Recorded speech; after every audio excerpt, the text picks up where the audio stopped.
This is Dr. Farhad Bolchi with CDOCS, and in this tip of the day, I would like to discuss the double membrane socket grafting technique.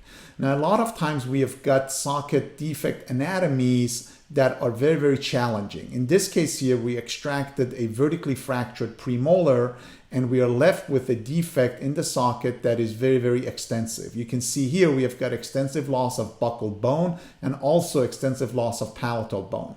So in this type of defects and in these type of sockets, if we just pack some bone and hope for that to turn into adequate bone for implant placement, a lot of times that will not work.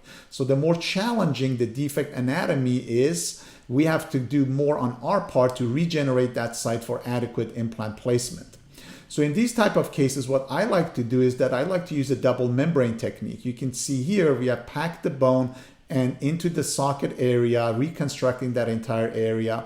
But we then first place a long-acting resorbable membrane. In this case, this is an CDOCS Plus membrane that we place as the first layer.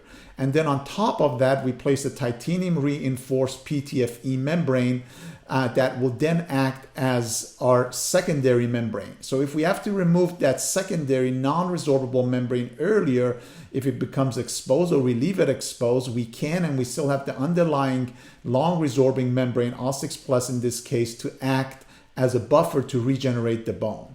So we can see here in these type of cases, we typically wait about 5 to 6 months. And when we go back in, whether or not we have removed that PTFE membrane earlier, we remove it at the time of surgery if it doesn't get exposed.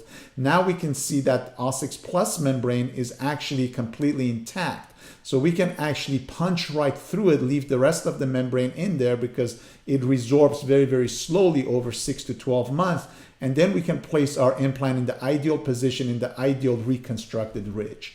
So this is a nice technique to use when we have got extended defects and still use a minimally invasive socket grafting technique, but with a double membrane technique that ensures that we get good ridge contours after regeneration.